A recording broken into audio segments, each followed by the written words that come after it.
हम अपनी बच्चियों को किसी स्कूल में नहीं भेज सकते, हम अपनी बच्चियों को हॉस्टल नहीं भेज सकते, हम अपनी बच्चियों को यूनिवर्सिटी नहीं भेज सकते। ये सारी सिचुएशन सिर्फ इस वजह से क्योंकि शेखुपुरा के इलाके में एक ऐसा कारनामा सर अंजाम दिया गया है। एक स्कूल के प्रिंसिपल ने खवातीन उस्ताजा और तालिबात के साथ करके उनकी जेबा वीडियोस बनाकर उनको ब्लैकमेल करता रहा और बिरोने मुल्क जो है उनको फरोख्त भी करता रहा।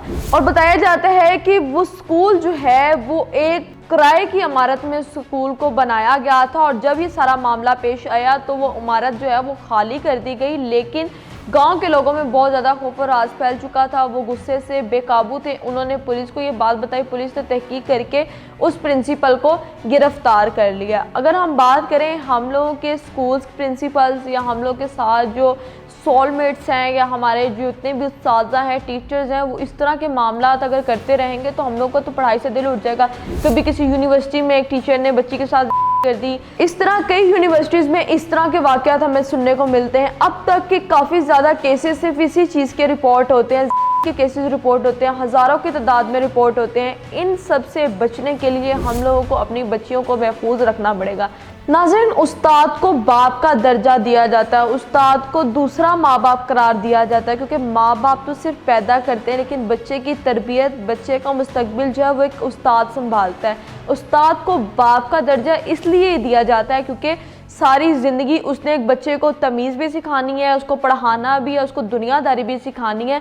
तो हम लोग शुरू से आज तक हमने भी अपनी ज़िंदगी में सिर्फ ये सुना है कि हमारे ऊपर जो इंसार है वो हमारे उस्तादा का है। उस्ताद मार रहा है तो माँ बाप कह रहे हैं वो तुम्हारा माँ बाप है, हमने उनको दूसरा माँ बाप करार दिया। लेकिन जो माँ बाप होते हैं वो अपने बच्चों की इज्जत की बखूबी हिफाजत करते हैं, जो उस्तादा होते हैं उनको भी ये चाहिए। लेकिन अब हमारी सोसाइटी दूसरी जानिब जो है वो रुख कर चुकी है। अब इस तरह की सिचुएशन आ गई है कि हम लोग के दिलों में खौफ राज इस कदर फैल चुका है कि पहले तो शादियों से फैला था, अब हम लोग पढ़ाई के लायक भी नहीं रहे। हमें अपनी बच्चियों को बताना पड़ेगा कि आपके साथ अगर कोई कर रहा है या आपके साथ कोई आपको टच कर रहा है या आपको उसकी हैबिट इस तरह की लग रही है कि वो आपके साथ कुछ गलत मामला करना चाह रहा है, तो आप अपने घर वालों को बताएं। और घर वालों को भी चाहिए कि वो अपनी बच्चियों को एतबार में लें, अपनी बीवियों को एतबार में लें। हमारी जितनी भी ख़वातीन उस्तादा हैं उनको एतबार में लें क्योंकि इज़्ज़त के डर से वो लोग चुप कर जाती हैं और चुप करके ये सारे मामला जो हैं वो बर्दाश्त करती रहती हैं। अब जैसे कि शेखुपुरा में ये वाक़या पेश आया, स्कूल प्रिंसिपल ने ये कारनामा सर अंजाम दिया,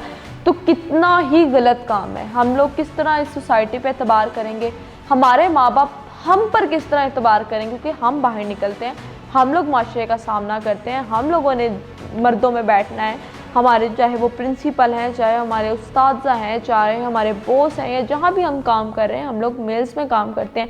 जब एक लड़की घर से बाहर निकलती है तो उसके लिए ये एक नॉर्मल चीज़ होती है कि वो मेल्स में काम करें, लेकिन मेल्स को भी चाहिए कि वो फीमेल्स की सिक्योरिटी करें, फीमेल्स को समझें, उनकी रिस्पेक्ट करें।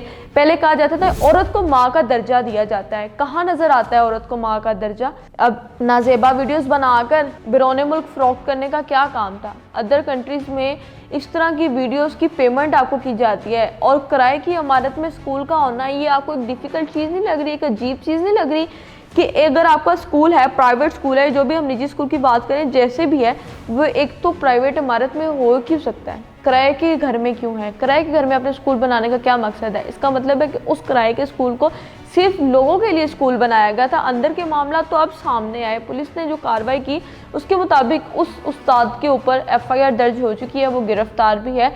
लेकिन हम लोग इस तरह की चीज़ों को सोसाइटी से कैसे कम कर सकते हैं, इसका मेन मोटिव ये है, अगर औरत की सिक्स सेंस जो है बहुत तेज़ होती है, वो अगले बंदे को पहचान जाती है कि मेरे सामने वाला शख्स या मेरे साथ बैठा हुआ शख्स जो है वो मेरे बारे में क्या सोच रख रहा है, वो मुझसे किस तरह की बात कर रहा है। उसकी बात में औरत ये चीज़ जज कर जाती है कि अगला शख्स हमारे साथ किस तरह का मामला करेगा। अगर आपको पहली बार ही कोई बैड टच करता है और आपको उसकी नीयत में खोट नज़र आता है तो फ़ौरन एक्शन ले।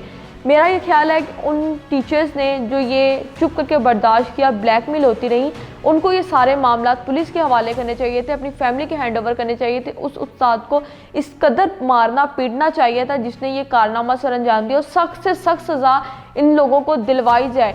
बहुत सी टीचर्स हैं जिन्होंने सुसाइड कर लिया, बहुत सी तालिबात हैं जिन्होंने इज़्ज़त के डर से सुसाइड कर लिया। माशरे को क्या मुँह दिखाएंगे, ख़ानदान वालों को क्या मुंह दिखाएंगे। बात सामने आ गई, सोशल मीडिया पे बात आ गई तो इज्जत कहीं की नहीं रहेगी। बच्चियों की शादियां नहीं होंगी, जिन टीचर्स की मतलब जो अनमैरिड है उनकी शादियां नहीं होगी। हम लोग सिर्फ माशरे के डर से, लोगों की बातों से इन चीज़ों को दबाने की कोशिश करते हैं। लेकिन मेरा ख्याल है हमारी गलती है यहाँ पर। हम जितना बात को दबाते हैं उतना हम लोग तंग होते हैं, लेकिन उसके बाद झूठ के जो पाँव नहीं होते, झूठ कभी नहीं छुपता, झूठ हमेशा सामने आ ही जाता है। तो अपने लोगों की बातों को साइड पे रखें। लोग सिर्फ बातें कर सकते हैं, आपके लिए कुछ नहीं कर सकते। आप अपने लिए खुद कुछ कर सकती हैं। आज के प्रोग्राम के बारे में आपकी क्या राय है, कमेंट सेक्शन में लाजमी आगाह कीजिएगा। देखते रहिए 94 न्यूज़।